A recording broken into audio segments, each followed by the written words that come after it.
चलो भाई, देखो अब मैं क्या करता हूँ। आज की वीडियो में हम देखते हैं केवीएल और केसीएल पर बेस्ड क्वेश्चन। दोनों का एक एक एग्जांपल देखते हैं और देखते हैं कि केवीएल केसीएल को क्वेश्चन में कैसे अप्लाई करते हैं और कैसे हम आंसर्स निकालते हैं। तो हमको एक क्वेश्चन दिया है जिसमें कि हमको एक ऊपर 4 ओम का रेजिस्टेंस दिया है, नीचे 4 ओम, देन 4 ओम 5 ओम एंड ये 10 वोल्ट का वोल्टेज दिया है, ये 8 वोल्ट का वोल्टेज सोर्स एंड ये 10 वोल्ट का वोल्टेज सोर्स। उसमें 3 लूप दिए हमको, लूप 1, लूप 2, लूप 3। ऐसे हमको असाइन करना है इसमें लूप 1, लूप 2 एंड लूप 3। ये तीनों लूप को हम असाइन कर लेंगे। देन हम एक एक से तीनों लूप में केवीएल लगाएंगे। तो पहले आप इस डायग्राम को ध्यान से देख लीजिए और ड्रॉ कर लीजिए और साथ ही साथ इसको सॉल्व करने की कोशिश करिए। जैसे मतलब मेरे करने से पहले आप एक स्टेप लिखिए, जिससे कि आपको पता चलेगा आपने जो स्टेप लिखी है वो सही है कि गलत है। तो हमको निकालना है find the current through 5 ohm resistance, मतलब 5 ओम के में से कितना करंट जा रहा है ये हमको फाइंड करना है। तो सबसे पहले हम अप्लाई केवीएल इन लूप 1, तो लूप 1 में लगाएंगे हम। तो हम ऐसा जा रहा है हमारा लूप, तो 10 से स्टार्ट करेंगे, -10, क्योंकि माइनस से प्लस जा रहा है 10 में, तो -10 देन +8। अब इसमें से क्या है, लूप 1 में I1 जा रहा है और लूप 3 में I3 जा रहा है। तो हम 1 को कंसीडर कर रहे हैं, तो I को बड़ा मानेंगे और I1 को बड़ा मानेंगे, I3 को छोटा मानेंगे। तो 4I1 माइनस I3 करेंगे हम, +10। ये 10 है क्योंकि लूप 1 में हम कंसीडर कर रहे हैं, तो +10, तो +10। देन 5 रेजिस्टेंस से 2 करंट जा रहे हैं, एक I2 और एक I1। तो I1 को हम बड़ा मानेंगे क्योंकि हम लूप 1 को कंसीडर कर रहे हैं। तो 5I1 माइनस I2 = 0। देन इसको फर्दर सॉल्व करेंगे, ये हो जाएगा -2, 4I1 minus 4I3, 10, 5I1 minus 5I2 = 0। Then इसको फर्दर सॉल्व करेंगे तो आएगा 9I1 minus 4I3 minus 5I2 = -8। Then हम अब अप्लाई करेंगे, अप्लाई केवीएल इन लूप 2। अब लूप 2 में कैसा था हमारा, देखिए लूप 2 हमारा ऐसा था, तो हम स्टार्ट करेंगे उसको -10 से। तो हम लिखेंगे -10, ये -10 + 4I2 माइनस I3। अब हम लूप 2 को कंसीडर कर रहे हैं, तो हम I2 को बड़ा मानेंगे, I3 को छोटा मानेंगे। देन ये इसमें से ओनली I2 जा रहा है तो 4I2 लिख लेंगे। देन अब इसमें से I2 और I1 दोनों जा रहे हैं, तो लेकिन हम लूप 2 को कंसीडर किया है हमने, लूप 2 में केवीएल लगा रहे हैं, तो I2 को बड़ा मानेंगे, तो I2 माइनस I1। देन इस इक्वेशन को फर्दर सॉल्व हम करेंगे तो आएगा 13I2 minus 4I3 minus 5I1 = 10। मैं इसको जल्दी जल्दी सॉल्व इसलिए करवा रहा हूँ जिससे कि आप खुद देखें कि कैलकुलेशन मैंने कैसे की है। आप खुद इसमें थोड़ा दिमाग लगाएं। मैं इसको जल्दी जल्दी करवा रहा हूँ, मैं चाहूँ तो आपका टाइम वेस्ट करवा सकता हूँ इसमें, लेकिन नहीं, मैं थोड़ा जल्दी ही करवा रहा हूँ इसको, जिससे कि आपका टाइम बचे और आप ज़्यादा से ज़्यादा पढ़ सकें। अब देखते हैं हम अप्लाई केवीएल इन लूप 3। अब लूप 3 में केवीएल अप्लाई कर रहे हैं। लूप 3 हमारा कैसा दिखता था, लूप 3 हम बड़ा सा दिखता था, ठीक है। तो हम 8 से स्टार्ट करेंगे लूप 3 में केवीएल लगाना। तो -8 + 4 ओम का इसमें रजिस्टेंस है, 4 ओम का एक रजिस्टेंस है, तो 4 + 4I3 हम लिख लेंगे, 4I3। Then 4I3 minus I2, क्योंकि 4 में से 2 करंट जा रहे हैं, I3 और I2 पर हम लूप 3 को कंसीडर कर रहे हैं, तो I3 को बड़ा मानेंगे।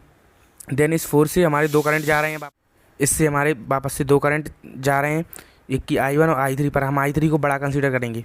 तो हमारी कुछ ऐसी इक्वेशन आएगी जिसको कि हम फर्दर सॉल्व करके 12I3 minus 4I2 minus 4I1 = 8 लिख सकते हैं।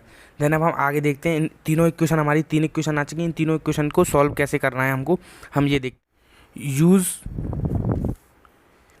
B solve this equation using Cramer rule. मतलब हम क्रैमर रूल का यूज़ करेंगे इन 3 इक्वेशन को सॉल्व करने के लिए। तो हमारे जो 3 इक्वेशन थे उनके कोफिशिएंट को हम ऐसे मैट्रिक्स फॉर्म में लिख लेंगे। क्रैमर रूल क्या होता है, क्रैमर रूल की वीडियो ऑलरेडी अपलोडेड है चैनल पर, आप जाके देख सकते हैं और मैं इसका लिंक कमेंट में भी डाल दूँ।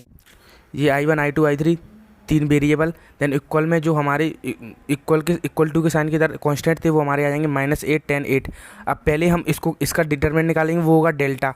तो डेल्टा निकालेंगे। अब क्रैमर रूल मैंने पूरा समझाया हुआ है कैसे करते हैं। तो हम डेल्टा इसका डिटरमिनेंट निकालेंगे तो कुछ 592 करके आएगा, 592।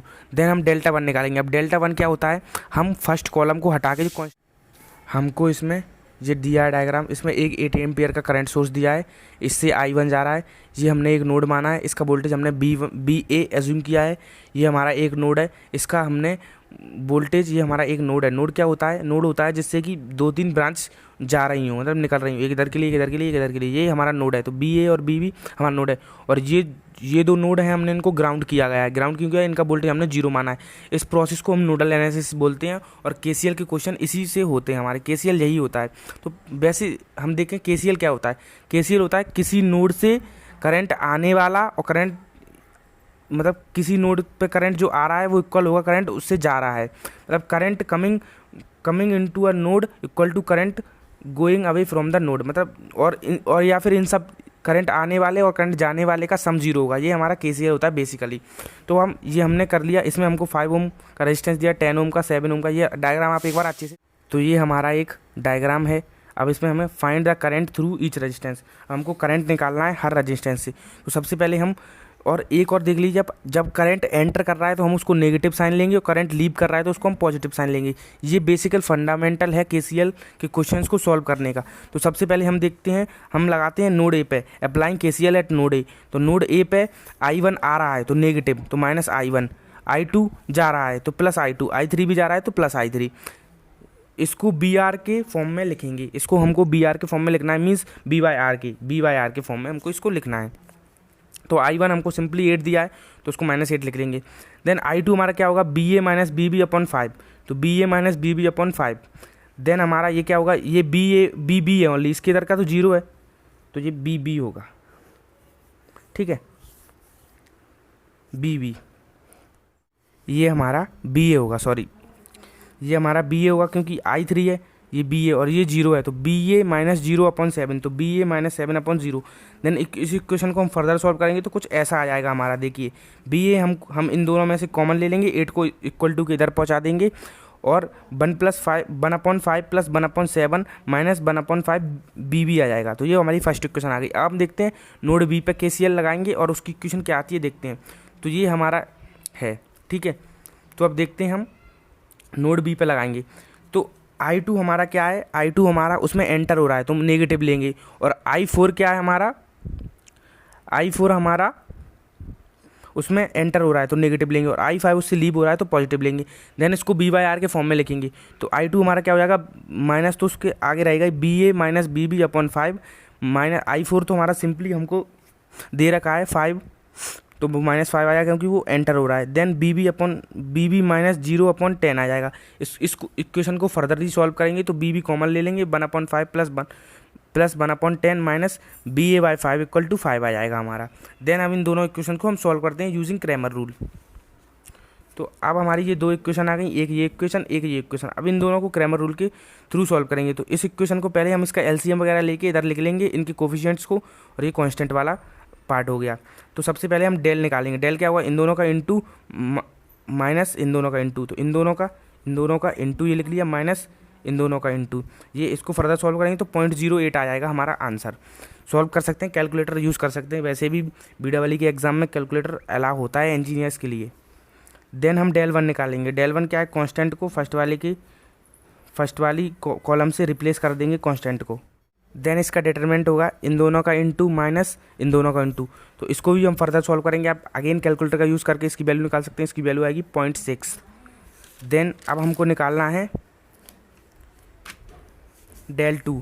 अब डेल 2 क्या होगा? जो कांस्टेंट, जो हमारी सेकंड वाली थी उसको कांस्टेंट वाली से रिप्लेस कर देंगे। अगेन इन दोनों का इंटू माइनस इन दोनों का इंटू, इसका डिटरमिनेंट होगा। इसका डिटरमिनेंट आएगा 7.5,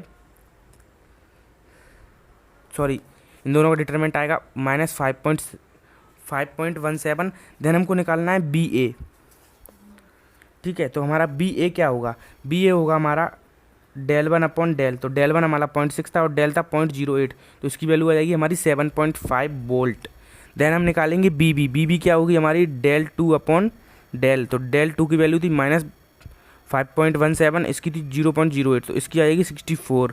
देन हम निकालेंगे I2 हमारा क्या था? B A minus B B upon 5।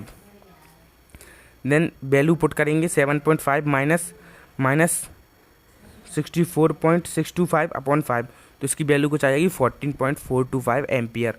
ऐसे हम सॉल्व करते हैं। माना कि थोड़ी कैलकुलेशन इनकी ज़्यादा है, लेकिन कैलकुलेटर का यूज़ करेंगे तो हम इनकी वैल्यू आसानी से निकाल सकते हैं।